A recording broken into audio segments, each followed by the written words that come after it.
दोस्तों जय श्री राम। एक बार फिर आप सब लोगों से जुड़ने का अवसर प्राप्त हो रहा है। आज की चर्चा किस्मत पर गीत के माध्यम से करनी चाह रहा हूँ। कल भगवान भोलेनाथ के पावन पर्व शिवरात्रि पर एक छोटा सा वीडियो आप सभी साथियों तक भेजा था। मुझे उम्मीद है कि आप सभी लोगों का आशीर्वाद प्राप्त होगा।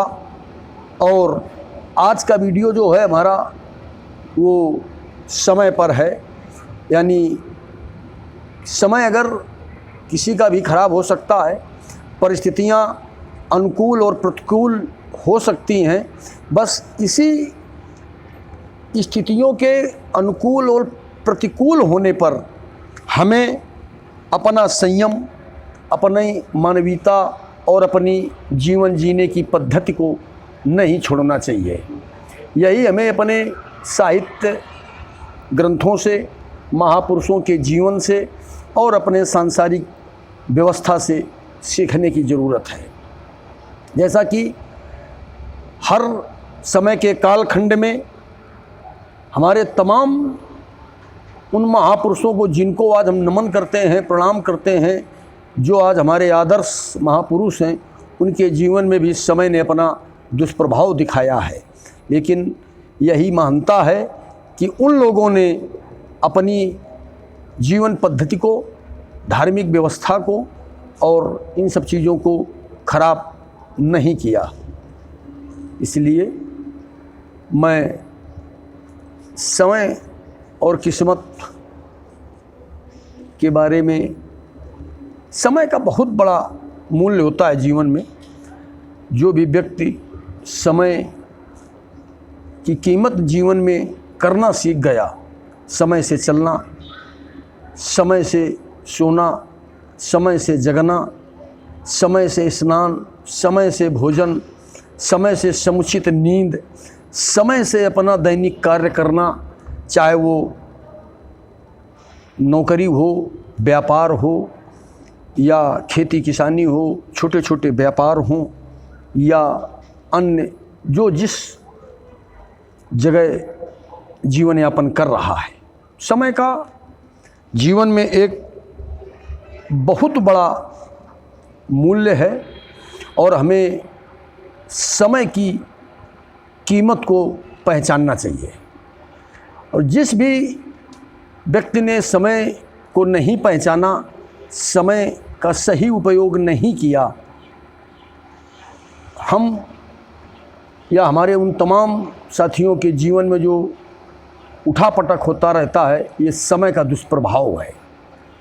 और हम फिर ये ठीकरा अन्य किसी दूसरे पर फोड़ते हैं या प्रकृति को दोष देते हैं या ईश्वर को दोषी मानते हैं। लेकिन कहीं न कहीं इन गलतियों की नैतिक जिम्मेदारी हमारी होती है। इसी संदर्भ में किसी एक संत ने हमारे बाल्यापन में गीत गाया करते थे। आज वो चंद लाइनें हमें याद आ रही हैं। तो ये हमारी अपनी रचना नहीं है, ये उन महापुरुष दिवंगत आत्मा एक संत जी थे। वो हमारे नज़दीक एक विशाल मंदिर है नागा स्वामी का, उस स्थान पर अक्सर वो आते थे। तो उनके सानिध्य में रह करके उनके द्वारा ये गीत सुनने का अवसर प्राप्त हुआ था, वो मैं आप सबको पहुंचा रहा हूँ। अरे खावा वह किस्मतिया, अरे खावा वह किस्मतिया, अरे बन बन की ठोकर, अरे बन बन की ठोकर खावे किस्मतिया, बन बन की ठोकर, अरे बन बन की ठोकर खावे किस्मतिया, बन बन की ठोकर, अरे बन बन की ठोकर खावे किस्मतिया, बन बन की ठोकर, अरे बन बन की ठोकर खवावे किस्मतिया, बन बन की ठोकर। इसलिए अरे खवावे किस्मतिया, हाँ खवावे किस्मतिया, अरे बन बन की ठोकर खवावे किस्मतिया, बन बन की ठोकर। अरे एक समय हरिश्चंद्र पे पड़ी गए, एक समय हरिश्चंद्र पे पड़ी गए। जो हमारे सत्य के एक निष्ठ व्रती महाराज हरिश्चंद्र जी हुए, सतयुग के कालखंड में समय का दुष्प्रभाव उनके भी जीवन में आया, तो उसी घटना को उन महाराज जी ने अपने शब्दों से गाया था कि एक समय हरिश्चंद्र पे पड़ी गए, एक समय हरिश्चंद्र पे पड़ी गए। अरे डोम घर पानी, हाँ डोम घर पानी भरावे किस्मतिया, डोम घर पानी। अरे डोम घर पानी भरावे किस्मतिया, डोम घर पानी। और डोम घर पानी भरावे किस्मतिया, और दर दर की ठोकर, और दर दर की ठोकर खवावे किस्मतिया, दर दर की ठोकर। इसलिए जीवन में बहुत सावधानी के साथ चलने की आवश्यकता है।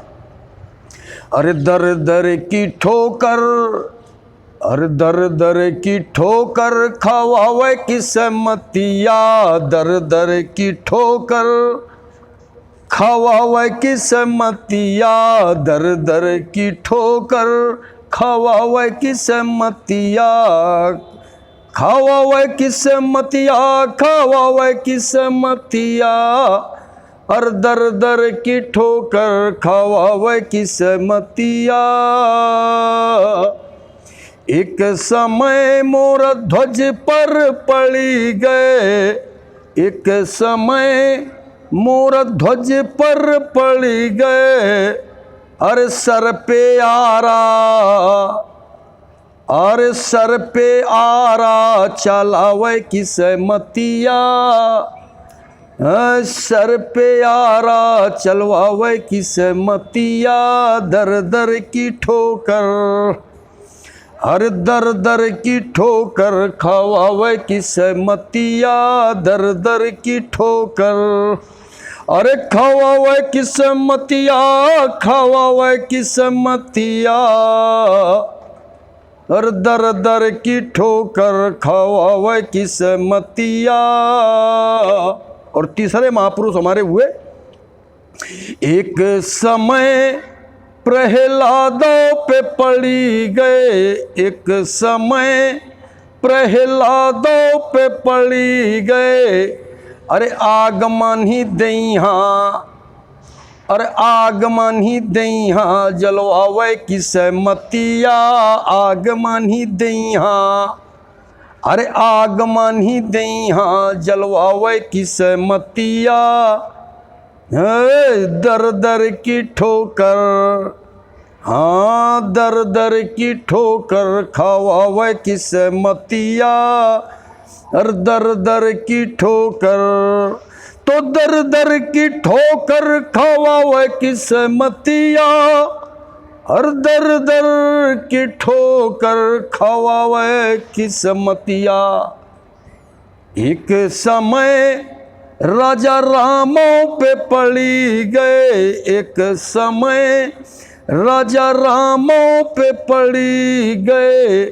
अरे बन बन माँ भटकावे किस्मतिया, बन बन माँ भटकावे किस्मतिया, अरे भटकावे किस्मतिया, हाँ भटकावे किस्मतिया।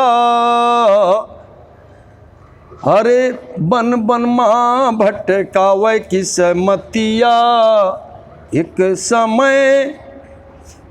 समय रानी द्रौपदी पे पड़ी गए, एक समय रानी द्रौपदी पे पड़ी गए। अरे तन से साड़ी, अरे तन से साड़ी खिंचवावे किस मतिया, खिंचवावे किस मतिया, हाँ खिंचवावे किस मतिया। अरे तन से साड़ी, हाँ तन से साड़ी खिंचवावे किस मतिया। दर दर की ठोकर, हर दर दर की ठोकर खवावे किस मतिया, दर दर की ठोकर। इसलिए मेरे प्रिय बंधुजनों, आप सभी से बड़ा विनम्र अनुरोध है कि इस मानव तन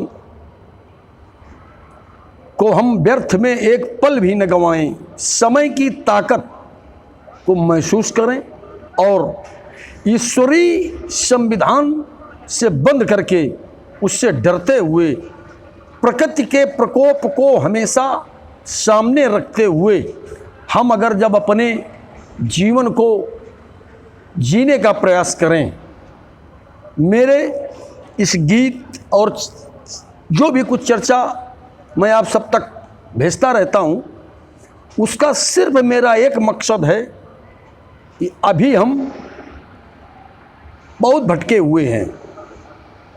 जीवन में सब कुछ प्राप्त करना आवश्यक है, लेकिन इन सब कुछ से ज़्यादा महत्वपूर्ण वो ज़्यादा ज़रूरी है जिस कारण से हमें मानव जन्म प्राप्त हुआ है।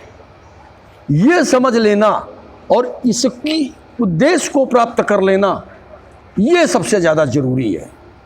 इसलिए सबसे पहला हमारा कर्तव्य है कि हमें ये ज़रूर पता हो कि हमारा जन्म किस कारण से हुआ।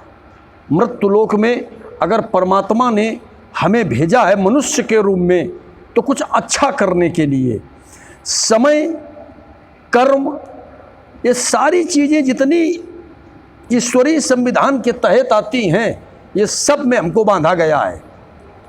अन्य जीवों को इससे स्वतंत्रता है, लेकिन हमारे लिए कोई स्वतंत्रता नहीं है। हमें ईश्वरीय संविधान से बंद करके ही चलने की एक व्यवस्था दी गई है, और जो इन व्यवस्थाओं से बंद करके ईश्वरीय संविधान के तहत हम अपना जीवन अगर यापन करने का प्रयास करें, तो हो सकता है कि हमें सांसारिक सुख साधन, ऐश्वर्य व धन, राज सत्ता, सुख भोग तो न प्राप्त हो, लेकिन आत्मिक सुख, जीवन में शांति, ईश्वरीय कृपा या मृत्यु के उपरांत एक लंबे समय तक अपने पारिवारिक जनों के हृदय में राज्य करने का जो अवसर प्राप्त हो सकता है, वो शायद किसी धनाढ्य को नहीं हो सकता। मैं अपनी इस उम्र के मुकाम तक अनगिनत उन लोगों को जानता हूं जिनके पास अकूत धन हुआ करती थी, उनके जवानी के जीवन काल में न जाने कितने संसाधन हुआ करते थे, लेकिन आज लोगों के दिलों और दिमाग से वो कोसों दूर हैं। जिन्हें हम जानते नहीं, जिन्हें हमने कभी देखा नहीं, आज भी हम उनके लिए याद करते हैं, उनको महसूस करते हैं और उनकी सराहना किया करते हैं। बस यही फर्क है अच्छे और बुरे का। मानसकार बहुत अच्छे शब्दों में एक जगह इशारा कर रहे हैं कि कोवस जन्मा, अरे कोवस जन्मा है जग माही,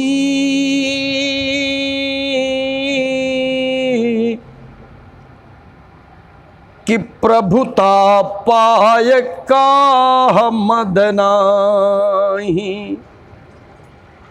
परम श्रद्धे तुलसी बाबा ने लिखा है कि कोवस जन्मा है जग माही, कि प्रभुता पाय का मद नाही। अगर मानव के जीवन में ईश्वरीय कृपा से आपको संसार की वो तमाम सुख साधन, वैभव, व्यवस्था, राजसत्ता, सामर्थ्य प्राप्त हो जाती है, तो बिरला ही कोई नसीब वाला और भाग्यशाली व्यक्ति होगा, धर्मवान, चरित्रवान व्यक्ति होगा, जो प्रभुता के ना आ जाए उसको सत्ता या तमाम सुख साधनों को प्राप्त होने के बाद।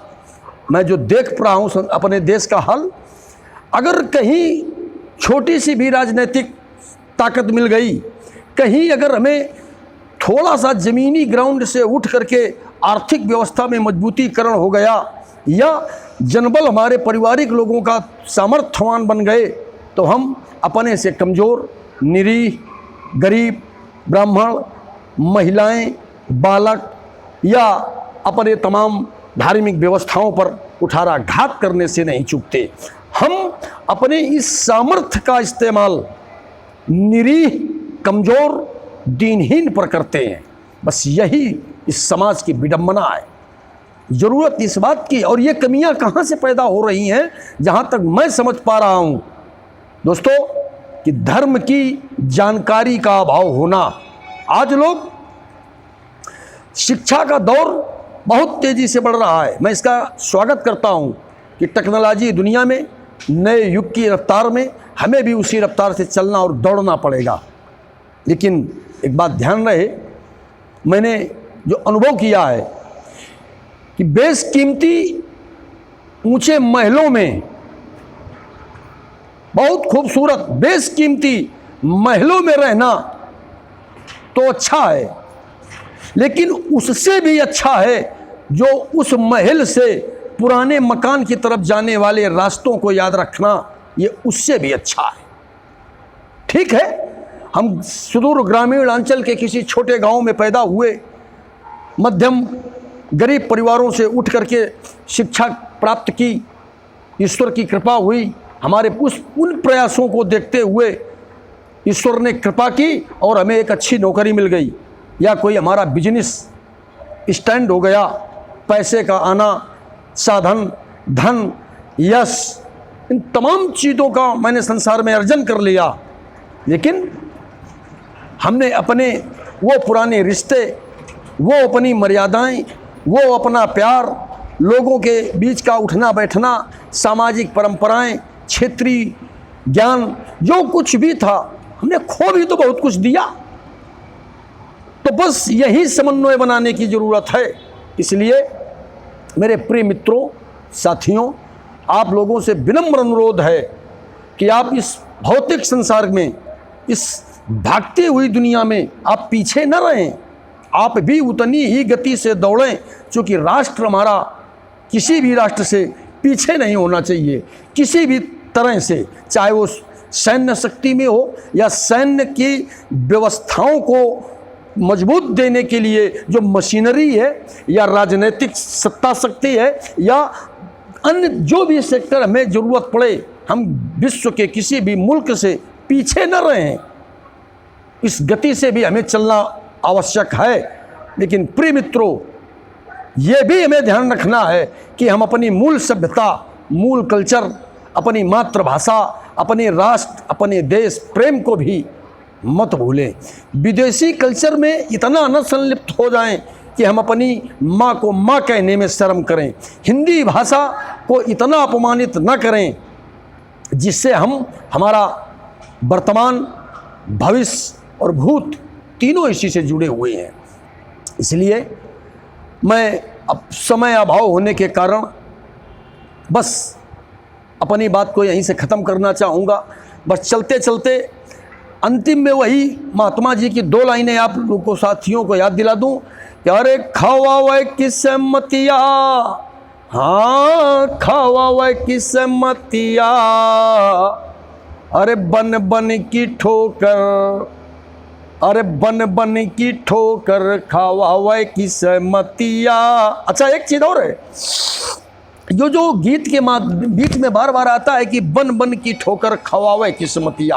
अगर ठोकरें भी हमारे जीवन में आ रही हैं तो ये बनने के लिए आती हैं, सजगता के लिए, सावधानी के लिए, संभलने के लिए। एक इसका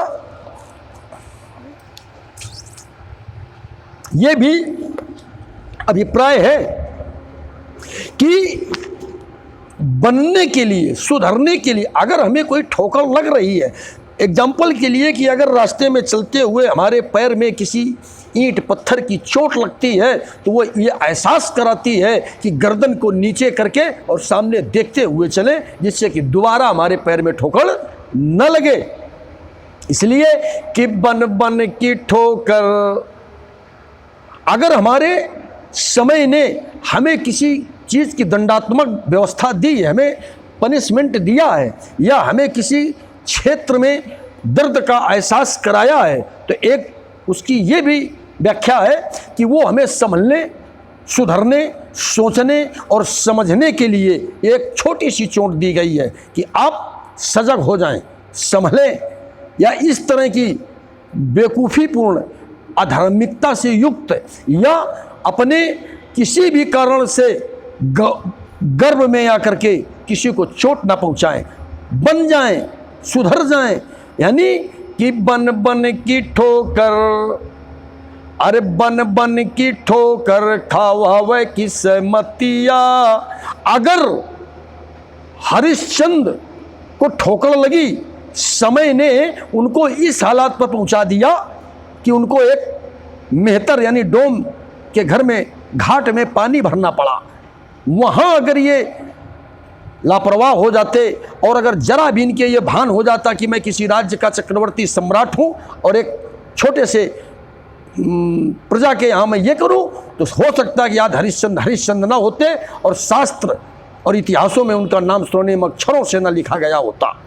नहीं, उन्होंने उस समय को कर्तव्य समझ करके एक निष्ठा से अपने कर्तव्य को निभाया और एहसास करते रहे, इसलिए संभल गए तो आज अमर हो गए।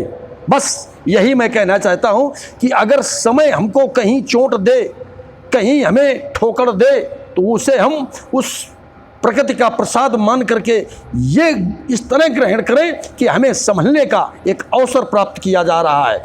कि बन बन की ठोकर, अरे हाँ, बन बन की ठोकर खावे किस मतिया, बन बन की ठोकर तो खावे किस मतिया, हाँ खावे किस मतिया, अरे बन बन की ठोकर खावे किस मतिया, बन बन की ठोकर। साथियों, बड़ी विनम्रता और साधुता के साथ आप सभी साथियों तक मैं अपना सहर्ष प्रणाम भेजता हूं और उम्मीद करता हूं कि आप सभी बड़े बुजुर्गों का आशीर्वाद प्राप्त होगा और हमारे छोटे साथी बच्चों का प्यार प्राप्त होगा। मेरे इस वीडियो को सुनने और समझने के लिए जो हमारे हम उम्र साथी हैं उनका मैं हार्दिक स्वागत और वंदन अभिनंदन करता हूं। जहां तक मेरी आवाज़ समाज में पहुंच सके, बस यही सहयोग मांगता हूं आप सभी लोगों से कि ज़्यादा से ज़्यादा हमारी आवाज़ को लोगों तक पहुंचाएं और ये एक ईश्वर के कार्य में आप सभी लोग अपना थोड़ा थोड़ा सहयोग दे करके इस व्यवस्था में सहयोग करें। इसी के साथ मैं अपनी आवाज़ को यहीं से आज समाप्त करता हूं। फिर समय के साथ आपके साथ जुड़ने का अवसर प्राप्त होगा। जय श्री राम। और ये जो भी कुछ मैं कर रहा हूं, श्री राम आदर्श मंच के बैनर तले आकर के आप सबको एक मैसेज देने का प्रयास करता हूं। आप सभी साथियों को हमारा राम राम, हार्दिक प्रणाम।